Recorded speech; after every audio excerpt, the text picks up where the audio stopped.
So, what's up? What's up? What's up? What's going on, everybody? This is Twin Flames Unite. We are at it again, and if you don't know by now, I'm Chris. And I'm Leisha. What up? What's up, everybody? We are here to provide you, we are here to bring you practical information that you can apply easily, naturally, and automatically in your everyday life so you can tap into your unlimited potential and rise to the highest version of yourself. All right. Now, today, we have a pretty interesting topic that we're going to be diving into today in regards to memory. Okay. Now, memory is something that, in most part, some people suffer from their memories. True. Okay. And what we mean by suffer from your memories is that you may have gone through a traumatic event, and that traumatic event has already happened. So it's not something that's going on anymore in your present moment, but we continuously put ourselves in this perpetual fight or flight mode, and we don't get a chance to rest. This is true. And so a lot of this is stemming from the memories that we revisit every now and again. But today, our intention is to take a little bit deeper of a dive into memories to see how it works and how is it affecting us, and can we trust our memories? Right. Okay. So without further ado, there is a new feature on this Zoom, and I'm scared to try it. They actually have this feature where you can actually share the PowerPoint as a virtual background. Now, we're not going to do that. So that means we'll cut us out. I don't know how that's going to look. It may look crappy. So we're not going to journey down that road right now. But let's get this up so we can go ahead and get started. That'll turn on the anxiety. Yeah, that'll. Ooh, boy. That would not be good. All right. So let's get into it. And all right. So let's start. So transcending memory. All right. And so starting out, what are we going to be touching on today, sweetheart? We are going to be touching on some really important stuff, guys. First, we're going to talk about what are memories. Okay. Then we're going to go into how a memory is formed. All right. Some of you might already be privy to this, but we're going to get into a little bit more details. And also, can you trust your memories? This one threw me for a loop. And are your memories relevant today? Right. Not yesterday, but today. And also, we're going to get into some really interesting stuff. Seems like sci-fi. Okay. But again, science can never be fiction. Keep that in mind. So we're going to talk about alter your memories to serve you. You guys are in for some stuff. All right. Now, if y'all know how we roll most of the time, we like to give you all the definitions of words so that you can really have some type of good foundation on what's going on. Now, for this one, we have some etymology here for you, going down to the root words of some things. Okay. So let's look at memory first. And for the most part, when we're talking about etymology, we're talking about how the words transitioned over time. Now, for memory as a noun, because a memory is a person, place, or thing, so it's like something is in a way tangible, but it is the recollection and remembrance. It's an awareness or consciousness. I'm just reading the words in red right now because some of these other words are like Old French and Angling French, and I don't want to butcher the words right now.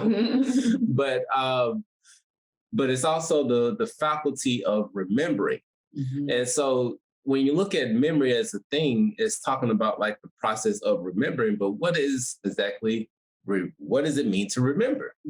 And so what is the remember part, sweetheart? To keep, to bear, something or someone.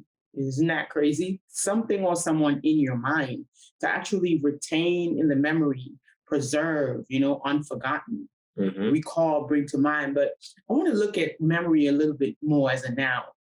Which is pretty astounding, because if you look at that and you really pay attention to awareness or consciousness, anything that has awareness and consciousness can operate without your permission. Mm.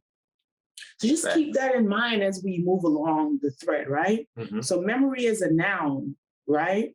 It's telling you that it has awareness or a form of consciousness. We have consciousness. You know, our parents can tell us what to do now. So just keep that in mind as we move along. Yeah, they really, I mean, right now when you think about it, like your parents cannot tell you anything. They can't tell you what to do. Okay. They can try. You know, you're not just going to, for the most part, you're not just going to dismiss your parent. But you have an option to do something different. So, yeah. But in light of that, we're going to dive a little bit more deeper into memory. I'm losing my memory. But here we go. Or maybe it's leaving you, baby. It's leaving me. Well, we're going to dive a little bit more into memory and dissect this, right? So, memory. When we look at the Webster's definition of it, memory is the faculty of the brain. I did say that right. The faculty of the brain by which data or information is encoded. We definitely want to pay attention to this word encoded. Yes. Okay. Encoded, stored, and retrieved when needed. Where did that go? Oh, somebody wants to come in, it looks like. Okay, you let them in. Okay. Okay. It is the retention of information over time for the purpose of influencing future actions. All right. So that is the whole purpose of a memory, is to actually influence your future action. So keep that purpose in mind too. Yes. And as the human memory evolves, the ability to both preserve and recover information we have learned or experienced, as well as know. However, this is not a flawless process. Sometimes we forget or misremember things. That's the big one right there. Okay. Sometimes things are not properly encoded in memory in the first place. So once again, we're going to dive a little bit deeper into this, but memory is a very tricky thing. It is very fragile. Okay. It is very fragile and it can be misinterpreted and things of that nature. So we're going to dive a little bit deeper into this whole memory thing so that we can understand that, well, for one thing, when it came to my spiritual awakening, because it really shattered a lot of my beliefs, especially around religion and a lot of other things, I had to find something to really grasp hold to.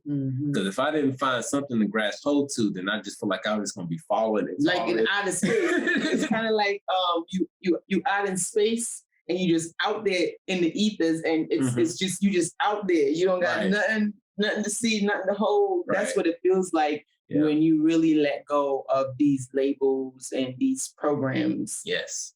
So one of the things that really helped me out in the beginning was understanding that if I wanted to build the foundation on something that's strong and sturdy, I needed to figure out what was real. And when you look into what is really real, it's something that doesn't change. Okay? Because even we may say that our body is real, but every 7 years it changes. And you look completely different. A 5-year-old and a 21-year-old, the same person now, looks completely different. Yeah. So with that being said, the reason why we want to really go into this memory thing is that because, once again, we're basing a lot of our present moment and future moments based off of memories, but can memories really be that trustworthy? Okay. But for that being said, let's go ahead and look into how are these memories formed in our brains. Right. Now, this is interesting. I got a little joke too when you pulled this up. Y'all gonna laugh at this one. I know I did. All right. So boom, how are memories formed? Now, memories are actually formed. It's a 3-step process when it comes to memories and how it's actually formed. And so the first part of how it's formed is being encoded or encoding. You want to get that one? Yeah, because I'm gonna show them something funny. I don't know, my brain is funny, so I've seen it the first time. Yeah. So when information comes into our memory system from sensory input, of course, it needs to be changed into a form that the system can cope with so that it can be stored. So, you have sections in your memory. Like, have you ever had a dream, right, the night before, and you wake up in the morning and you can't remember what the hell you dreamt about? But you're like, I know I could. It's like it's faint and it's there, but you can't really pull it together, right? And then somebody comes to you and they just say one word, or they might just say a sentence, and that whole memory just came running, flying back. Or it can not even a dream, like an experience that you might have had, and you forgot about it, and then someone comes and they do something, and it brings that whole picture back. Yes. So this is how the memories are encoded. Right. And I just came and I took a look at this screen right here. Right. And the first thing that I saw, I don't know if you guys could, you probably could just zoom into the middle right here. Hold on. Let me do this. We're going to use a pen so y'all can see it. Okay. So y'all see where that red dot is, right? So now I want y'all to. That's what mine went to. That's what my mind is. I don't know. I need deliverance sometimes. But that's the first thing I saw. And I was like, wow, that's crazy. So to me, what this means is somebody is talking shit, right? So you see the phone is up there and the toilet is right by the phone. So I'm like, maybe that's how my brain will code if someone is talking shit, right? With the phone above the toilet. But then once you get that code in, everything else comes out.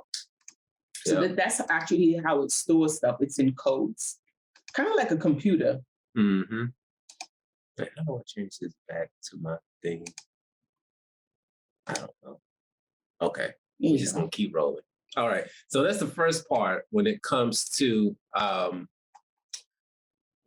memory, is that all of your sensory outputs, from what you see, from what you hear, from what you taste, from what you smell, from what you touch, things of that nature, it all sends an electronic pulse from those sensories, from your eyes to your mouth, and it sends that electronic pulse up to your brain.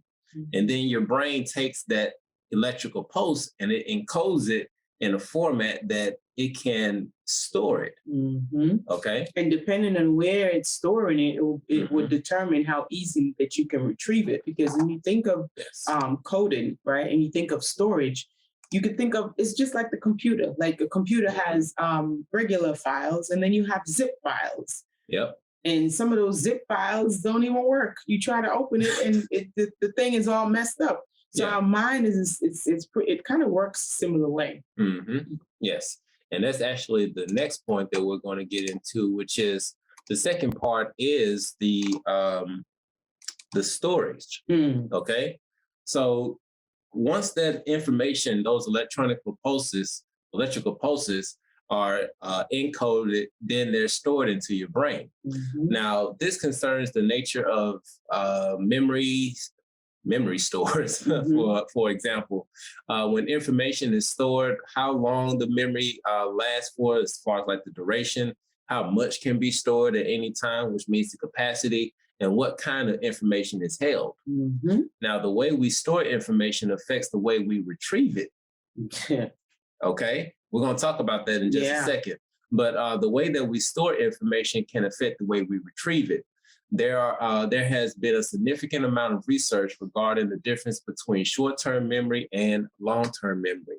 Now, just going back to what they're saying right here, as far as the way the information is stored affects the way that it is retrieved. So you have to think about it.